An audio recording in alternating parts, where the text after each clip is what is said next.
Балалар, бүгінгі өтетін сабағың 4-ші сабақ табиғат тағылымы дейді. Бірінші жаттығу сурет бойынша сұрақтар жауап бер. Оқылатын мәтін не туралы екенін болжа дейді. Бұл жерде суретте нені көріп тұрсыңдар дейді. Суретте шегіртке мен құмырсқаны көріп тұрмыз. Жылдың қай мезгілінде бейнеленген? Қыс мезгілі. Құмырсқаның киімі қандай? Құмырсқаның киімі қалың киініп алған. Қараңыздар, үстінде тон, аяғында етік.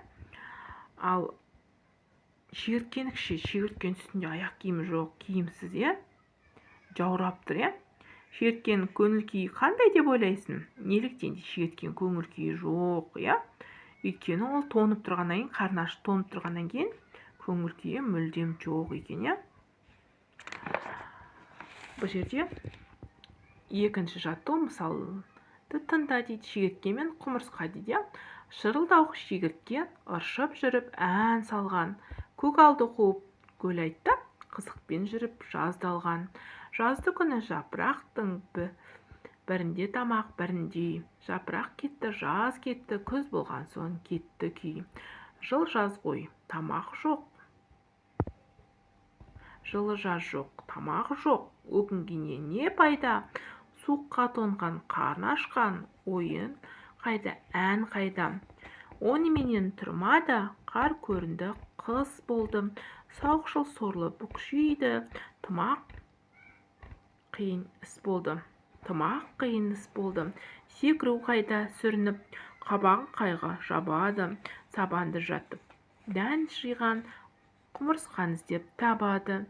Секілдеп келіп жығылдым, аяғына бас ұра. Қарағым жылғыт, тамақ бер, жаз шыққанша асыра. Мұның жаным сөз емес, жаз өтерін білмеп пен. Жан үшін еш шаруа, ала жаздай қылмап пен. Мен өзіндей шаруашыл, жұмсақ үйлі ме? Көгалды қуып ән салып, өлеңнен қолын тиді ме? Қайтсын қолы тимепті, өлеңші әнші есіл ер. Ала жаздай ән салсан, секілдете билей бер дейді. Қабағын қайғы жабады, қатты көңілсізденеді, мұңға батады дейді.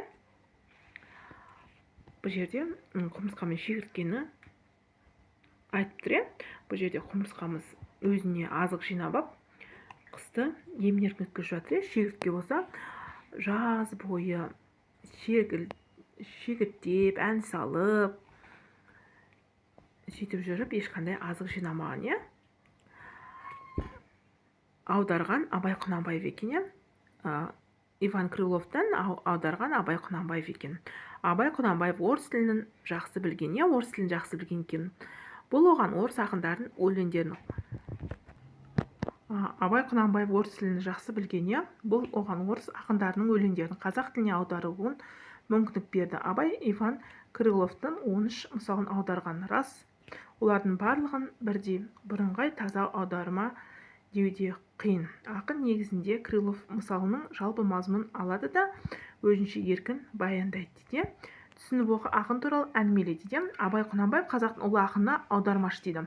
Абай Құнанбаев 1845 жылы дүниеге, 1904 жылы көз жұмған екен. Семей өңірінде Шыңғыстауда дүниеге келген. Ол орыс тілін жетік меңгеріп, орыс тілінде жазылған әдеби шығармаларын көп оқыды. Орыс және батыс ақындарының шығармаларын қазақ тіліне асқақ шеберлікпен аударған екен. Мына қараңыздар, бұл жерде мысалды кейіпкерлерге қатысты сөздер тауып жаз дейді. Жұмсақ илеу, шаруашыл, дән жинағыш. Ал мынау құмырсқа жұмсақ илеу екен. Ал мына қараңыздар, жұмсақ илеу, шаруашыл, дән жиған. Бұл жерде біздің құмырсқамыз. Ал шегірткеміз болса өлеңші, әнші, шырылдауық, көл айттап жүрген екен. Осы екеуін үст жазасыздар. Мысалды сүйеніп кейіпкерлерін салыстырып сипаттап жаз дейді. Бұл жерде шегіртке мен құмырсқа тұр. Қараңыздар, жалқау, жауапсыз, әнші екен. Ал бізде бұлымыз жалқау, жауапсыз, әнші болған шегіртке екен. Ал еңбекқор, ақылды, жауапты болғанымыз құмырсқа екен. мысалдарды көңілдеріне не түйдіңдер? Құмырсқа мен шегіртке әрекеті баға беріңдер. Құмырсқаның жауап мен келісесіңдер ме, әлде келіспейсіңдер ме? Ойларыңды дәлелдеңдер. Шегіртке қандай кеңес береді?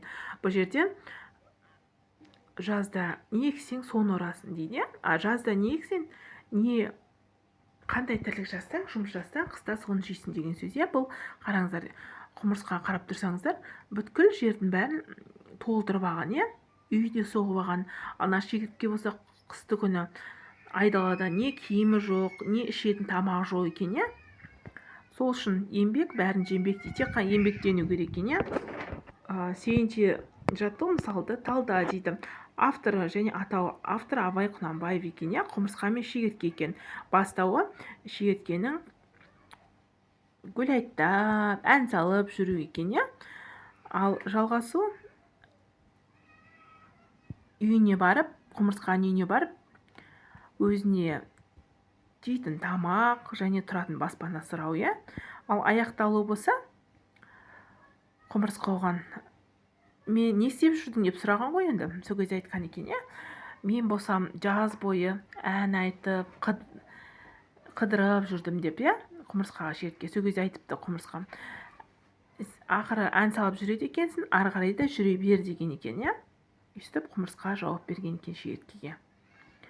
Бұл жерде қорытынды құмырсқаның айтқан әңгімесі дұрыс екен, өзінен шегірткеге сабақ болсын деп айтып жатыр, ендігі жазда өзіне азық іздеп үй салбасын дегендей қылып.